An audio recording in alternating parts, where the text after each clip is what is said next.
Pourquoi contacter un évitant après le no-contact les éloigne généralement? La plupart des gens brisent le no-contact de la même façon, avec honnêteté, vulnérabilité et bonnes intentions, ce qui est exactement ce qui fait que les évitants se retirent encore plus. Cela arrive parce que les évitants répondent à la reconnexion différemment des autres styles d'attachement. Ce qui se sent comme de la connexion pour toi s'enregistre comme de la pression pour eux. Dans cette vidéo, tu comprendras comment les évitants pensent à la reconnexion, ce qui les rend réceptifs versus défensifs, et la stratégie qui les rapproche vraiment.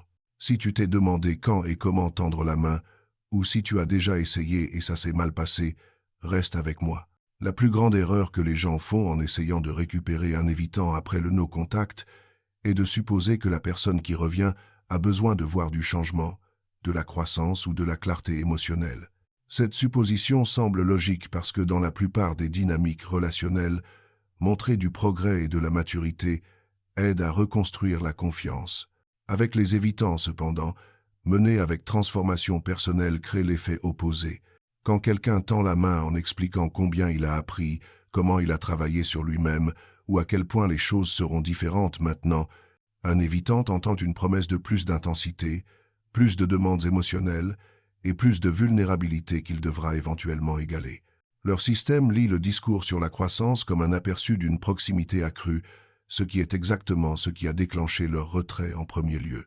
Récupérer un évitant commence par comprendre ce que le no-contact a réellement fait à leur état interne. Pendant les premiers jours de silence, la plupart des évitants vivent du soulagement. La pression qui s'est accumulée des conversations émotionnelles, des discussions relationnelles ou de ce qui semblait être du besoin se lève finalement. Leur système nerveux, qui se sentait constamment activé par les demandes de la relation, obtient l'espace qu'ils désiraient. Cette phase se sent comme de la liberté pour eux. Tendre la main pendant cette fenêtre n'accomplit rien, parce qu'ils se décompressent toujours de ce qui semblait trop de proximité. Tout contact pendant cette période leur rappelle juste pourquoi ils avaient besoin de distance en premier lieu. Quelque chose change après que ce soulagement initial s'estompe cependant. Les évitants ne réalisent pas consciemment que cela se passe, mais leur système d'attachement commence à se recalibrer. La distance qui semblait nécessaire commence à se sentir comme une perte réelle au lieu d'un espace protecteur. Les souvenirs de la relation arrêtent d'être encadrés à travers le prisme de trop et commencent à être rappelés comme connexions qu'ils valorisaient. Cette recalibration ne se produit pas parce qu'il manque soudainement la personne, elle se produit parce que leur système d'attachement, qui est câblé pour maintenir la connexion même en protégeant contre trop d'elle, commence à enregistrer l'absence comme une vraie menace plutôt qu'une pause contrôlée. La plupart des gens lisent mal les signes à ce point et ruinent leurs chances de reconnexion. Ils remarquent que l'évitant regarde leurs stories, aime de vieilles photos ou envoie des messages miettes qui ne disent rien de spécifique mais signalent un certain niveau d'intérêt. La réponse naturelle est de réciprociter la chaleur, d'égaler leur énergie ou d'utiliser cette ouverture pour avoir la conversation qui n'est jamais arrivée avant. Cette réponse se sent juste parce qu'elle reflète comment la reconnexion fonctionne avec d'autres styles d'attachement, mais avec les évitants, elle déclenche un retrait immédiat. Au moment où ils sentent que quelqu'un est prêt à s'engager émotionnellement à nouveau, leur système enregistre une menace et le mur remonte. La stratégie qui fonctionne vraiment nécessite de faire quelque chose qui se sent complètement contre-intuitif. Quand un évitant commence à montrer des signes d'intérêt après le no-contact, le mouvement n'est pas de les rencontrer à mi-chemin ou de montrer que tu es ouvert à reconnecter. Le mouvement est de reconnaître leur approche d'une façon qui crée zéro pression pour que quelque chose se développe de cela. Cela signifie répondre au contact miette avec la même légèreté qu'ils offrent rien de plus, rien de moins. S'ils regardent tes stories constamment, ils surveillent la connexion sans s'y engager. S'ils envoient un message casual « Hey, comment vas-tu ?», ils testent si tu es toujours dans le même état émotionnel qui semblait accablant avant. La réponse qui les garde penchés vers toi est une qui montre que tu vas véritablement bien, que tu n'attends pas qu'ils reviennent, et définitivement pas en train de planifier, de transformer leurs petits gestes en conversation relationnelle. Pense à comment cela se déroule dans des interactions réelles. Un évitant envoie un message des semaines après le no-contact, demandant quelque chose de casual, peut être commentant sur quelque chose que tu as posté ou mentionnant un souvenir aléatoire. La plupart des gens interprètent cela comme une ouverture et répondent avec chaleur peut être en ajoutant quelque chose qui suggère vouloir parler plus ou reconnecter correctement. Cet ajout, même quand il est petit, est ce qui tue l'interaction. L'évitant testait les eaux pour voir si l'intensité émotionnelle a diminué, et tout signe qu'elle ne l'a pas fait que tu es toujours investi, toujours en espérant, toujours voulant plus confirme leur décision de rester distant. La réponse qui fonctionne est une qui égale leur énergie casuale complètement, montre que tu vas bien et se termine sans aucune indication de vouloir continuer la conversation ou construire dessus. Cette dynamique confond les gens parce qu'elle semble jouer à des jeux ou être froide, mais c'est en fait la seule façon de travailler avec comment les évitants traitent la reconnexion. Leur système a besoin de sentir que tendre la main ne résultera pas en escalade émotionnelle immédiate. Ils ont besoin de tester la connexion plusieurs fois et de la trouver sûre avant de pouvoir considérer s'engager vraiment à nouveau. Quand quelqu'un répond à leur miette avec une casualité correspondante, cela fait quelque chose d'important, cela montre que le climat émotionnel a changé. La personne dont ils se sont éloignés, qui aurait pu être anxieuse ou poursuivante ou émotionnellement intense, semble maintenant véritablement non affectée par leur absence. Ce changement est ce qui rend la reconnexion possible parce qu'il enlève la menace contre laquelle leur système protégeait. Le timing de quand tendre la main en premier, si jamais, dépend entièrement de si l'évitant a montré des signes d'intérêt pendant le no-contact. S'ils ne l'ont pas fait, pas de vue de stories, pas de like, pas de message aléatoire tendre la main avant qu'ils aient naturellement commencé à se pencher en arrière échoue presque toujours. C'est difficile à accepter parce que cela signifie potentiellement attendre indéfiniment ou accepter que la reconnexion pourrait ne pas arriver, mais essayer de la forcer avant que leur système se soit recalibré renforce juste pourquoi ils sont partis. Les évitants ont besoin de sentir le tirage vers la connexion selon leurs propres termes avant que le contact externe ait une chance d'atterrir bien. Si quelqu'un tend la main pendant que l'évitant est toujours en mode soulagement ou n'a pas commencé à manquer la connexion, le message est lu comme plus de la même pression dont ils ont échappé. Quand un évitant a montré des signes cohérents, d'intérêt, plusieurs vues de stories pendant des semaines, plusieurs petites tentatives de tendre la main, ou surveillance claire de ta vie, c'est quand commencer le contact toi-même devient possible, mais seulement si fait d'une façon spécifique. Le message ne peut pas référencer la relation, le temps séparé, les sentiments ou tout désir de reconnecter significativement. Il doit être aussi casual et à faible enjeu que leur miette l'était, quelque chose qui leur donne une sortie facile et ne requiert rien d'eux émotionnellement. Poser une question simple, liée à quelque chose que tu sais qu'ils aiment, partager quelque chose de drôle qui te rappelle une vieille blague interne, sans poids émotionnel, ou commenter sur quelque chose de neutre qu'ils ont posté, tout fonctionne parce que cela crée une petite fenêtre d'interaction sans aucune pression attachée. Ce qui arrive ensuite détermine si les récupérés se construit vraiment ou meurt immédiatement. Si l'évitant répond à ce contact casual, le prochain mouvement n'est pas d'augmenter l'intensité ou la fréquence, c'est de continuer le même schéma interaction légère, sporadique, sans demande qui reconstruisent lentement le confort sans déclencher leur système de défense. Beaucoup de gens font l'erreur de penser qu'une bonne conversation signifie qu'ils peuvent maintenant transitionner vers une connexion plus significative. Ils commencent à envoyer des messages plus souvent, suggèrent de se voir, ou augmentent graduellement le contenu émotionnel dans leurs messages. Chacune de ces escalades se sent naturelle parce que l'interaction a été positive, mais pour un évitant, toute augmentation d'intensité ou de fréquence signale que la dynamique se dirige vers ce qui semblait étouffant avant. Récupérer un évitant arrive en couche, pas en une conversation ou une interaction. Chaque échange casual qui va bien et reste léger crée un petit dépôt de sécurité. Leur système commence à apprendre qu'interagir avec toi ne mène pas automatiquement à des demandes émotionnelles ou de la pression relationnelle. Le principe psychologique au travail ici s'appelle exposition graduée. Les évitants peuvent gérer de petites doses de connexion quand il y a de l'espace clair autour de chaque interaction. Ce qui les accable est la proximité soutenue sans pause ou l'intensité émotionnelle qui escalade rapidement. En gardant les interactions brèves, casuales et espacées, tu travailles avec la capacité de leur système nerveux plutôt que contre elles. Chaque interaction positive qui ne mène pas à la pression ou aux demandes expande leur tolérance pour la connexion légèrement. Avec le temps, cela permet des conversations plus longues, des sujets plus personnels, et éventuellement la possibilité de discuter de la relation elle-même, mais seulement après que leur système a été réentraîné à travers une évidence cohérente, que s'engager ne les piégera pas dans quelque chose qui se sent comme trop. Une des parties les plus difficiles de cette stratégie est de gérer ton propre système d'attachement pendant que tu l'exécutes. Si tu es anxieux ou même sécurisé mais toujours émotionnellement investi dans le résultat, maintenir ce niveau de casualité et de patience se sent presque impossible. Chaque interaction positive déclenche l'espoir, ce qui te fait vouloir faire avancer les choses.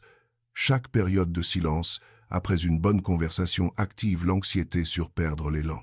Ces réactions sont complètement normales, mais agir dessus détruit le processus de récupérer en évitant, parce que ça ramène l'énergie exacte que leur système ne peut pas gérer. C'est pourquoi gagner en évitant nécessite souvent de travailler sur ton propre état émotionnel, en même temps non pas pour devenir parfait ou complètement guéri, mais pour véritablement atteindre un point où tu es d'accord avec quoi qu'il arrive, et ne dépend pas de leur réponse pour ta stabilité. Un changement spécifique doit se produire intérieurement pour que cette stratégie fonctionne authentiquement. Ce n'est pas faire semblant de ne pas être affecté pendant que tu obsèdes réellement sur chaque interaction. C'est véritablement construire une vie et un état émotionnel où leur présence est bienvenue mais pas nécessaire. Les évitants ont des systèmes de détection extrêmement sensibles pour le besoin ou les agendas cachés. Si tu joues la casualité pendant que tu espères secrètement que chaque interaction mène à revenir ensemble, ils sentent ce décalage et ça déclenche le retrait. La stratégie ne fonctionne que quand la légèreté est réelle, quand tu t'es vraiment déplacé vers un état où la reconnexion serait agréable mais pas essentielle à ton bien-être. Cela crée un paradoxe avec lequel beaucoup de gens luttent. Plus tu as besoin que l'évitant revienne, moins c'est probable que ça arrive. Mais au moment où tu cesses véritablement d'en avoir besoin, la reconnexion devient possible. Ce n'est pas un jeu ou une tactique de manipulation, c'est juste comment l'attachement évitant répond à l'énergie relationnelle.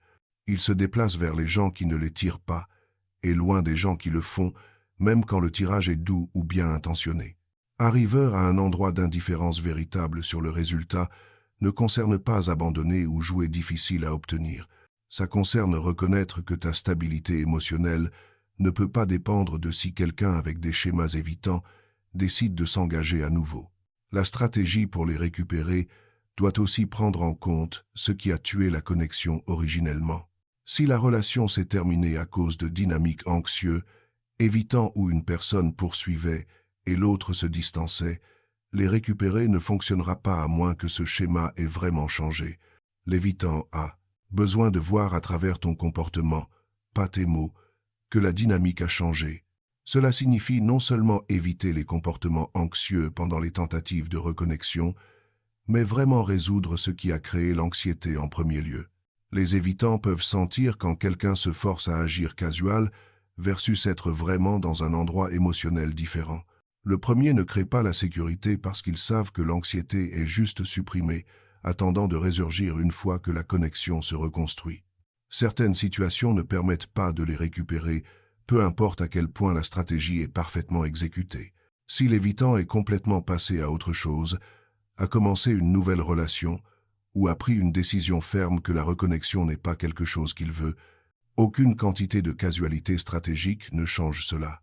La stratégie fonctionne quand un évitant est dans la phase de recalibration où son système commence à enregistrer la perte de connexion, mais elle ne peut pas créer le désir de reconnexion qui n'existe pas. C'est pourquoi lire leur niveau d'intérêt pendant le no-contact compte. S'il n'y a véritablement rien, pas de surveillance, pas d'approche, pas de signe de curiosité sur ta vie, la réalité honnête pourrait être qu'ils ont fermé cette porte. Essayer de la forcer à s'ouvrir avec des messages parfaitement chronométrés devient juste une forme plus sophistiquée de la même poursuite qui les a éloignés initialement. Il y a aussi la question de s'y récupérer en évitant vaut l'effort et la retenue émotionnelle que ça requiert. Reconnecter avec un évitant ne répare pas leur schéma d'attachement. Même si la stratégie fonctionne et que tu reconstruis avec succès la connexion, les mêmes dynamiques qui ont créé la distance avant résurgiront à moins qu'ils travaillent activement sur leur style d'attachement. Beaucoup de gens investissent une énorme énergie à récupérer un évitant seulement pour se retrouver dans le même cycle des mois. Plus tard, proximité, retrait, poursuite, distance, répété. Récupérer un évitant ne vaut la peine d'être poursuivi que si l'évitant a montré une conscience véritable de ses schémas et une volonté de travailler dessus, non pas juste en mots, mais à travers une vraie thérapie ou un effort soutenu pour changer ses réponses dans les relations. Les reconnexions les plus réussies arrivent quand les deux personnes ont utilisé le temps séparé pour changer leur propre schéma. L'évitant a commencé à reconnaître comment sa distanciation affecte les relations et à développer des outils pour rester présent à travers l'inconfort. L'autre personne a travaillé sur sa propre sécurité d'attachement et a atteint un endroit où elle choisit la reconnexion à partir du désir plutôt que du besoin.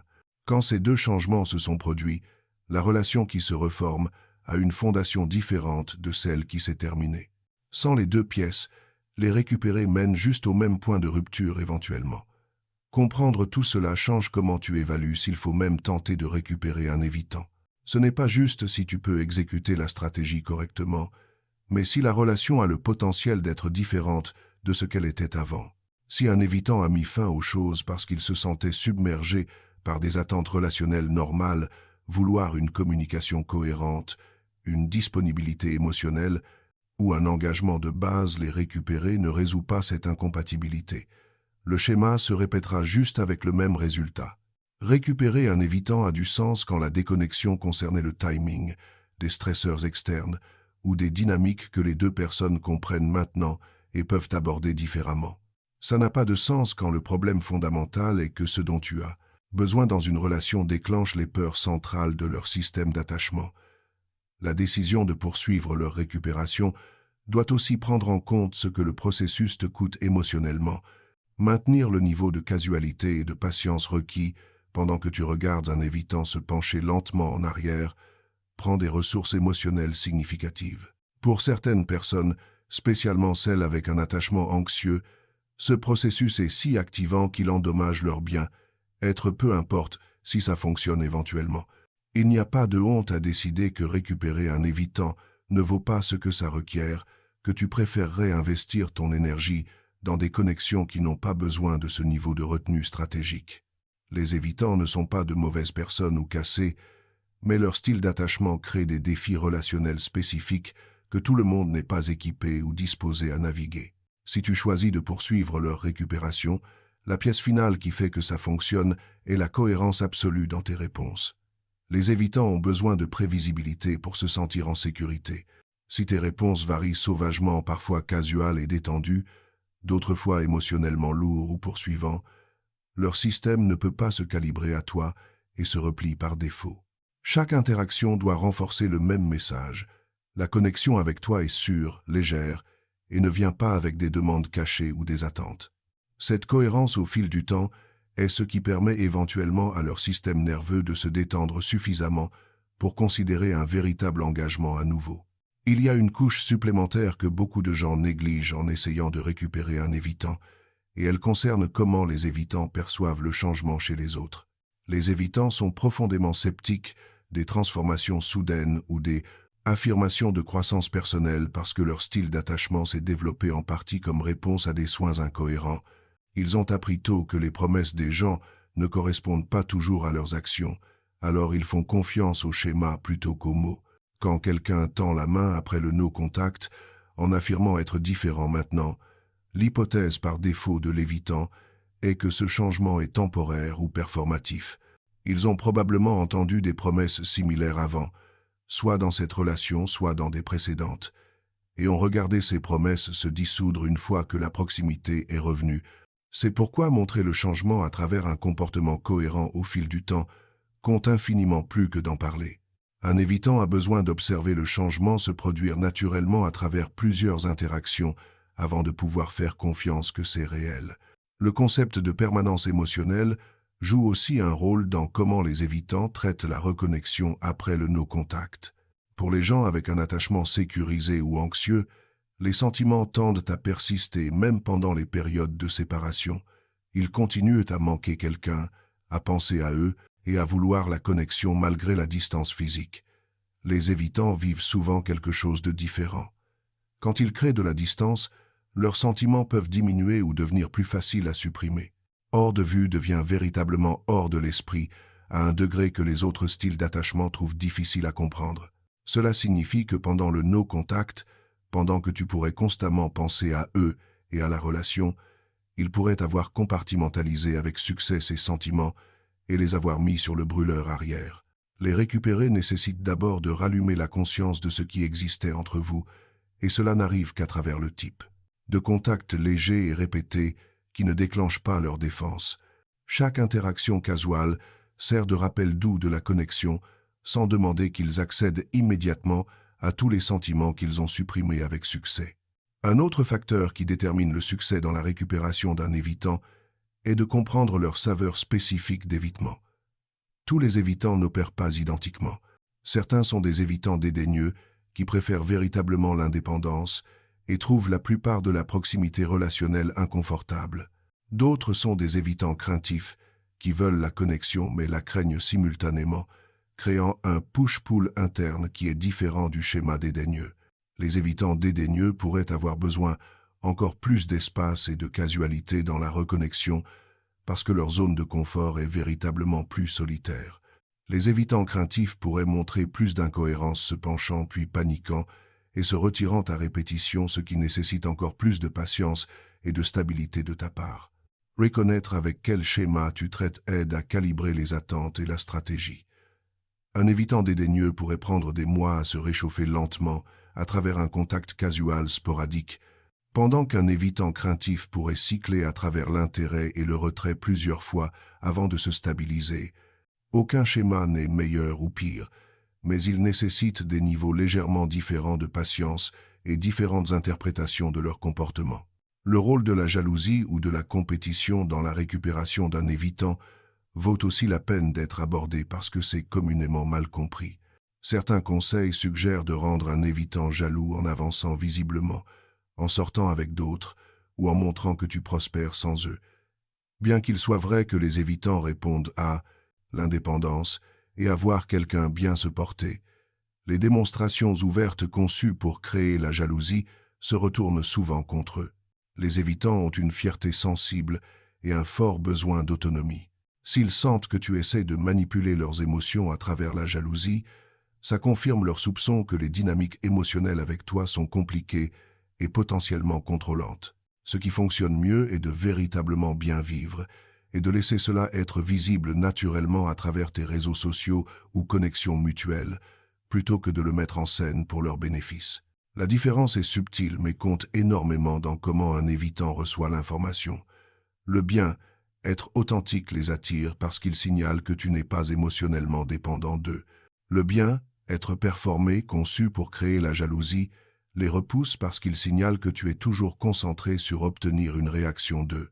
Récupérer un évitant après le no-contact ne concerne pas les trucs ou la manipulation. Ça concerne comprendre comment leur système d'attachement traite la reconnexion et travailler avec lui plutôt que contre lui. La stratégie nécessite de la patience, de la stabilité émotionnelle et une acceptation véritable que ça pourrait ne pas fonctionner. Quand ça fonctionne, c'est parce que tu as créé des conditions où leur système se sent suffisamment en sécurité pour se déplacer vers la connexion au lieu de loin d'elle. Cette sécurité vient de prouver à travers un comportement cohérent que la relation ne deviendra pas la dynamique accablante et étouffante que leur style d'attachement craint le plus. Le processus t'enseigne autant sur tes propres schémas d'attachement que sur les leurs, et cette croissance reste précieuse peu importe si la reconnexion réussit finalement. Si tu essaies de reconnecter avec un évitant après le no-contact, commence par vérifier s'ils ont montré un intérêt véritable pendant le silence. Attends ces signes avant de tendre la main, et quand tu le fais, garde tout léger et sans pression. Fais-moi savoir dans les commentaires ce qui s'est passé quand tu as essayé de reconnecter. Ont-ils bien répondu à la casualité ou quelque chose d'autre a fonctionné pour toi? Si cela t'a aidé à mieux comprendre les schémas évitants, appuie sur le bouton j'aime et abonne-toi pour plus de contenu sur les styles d'attachement et les dynamiques relationnelles. Merci d'avoir regardé.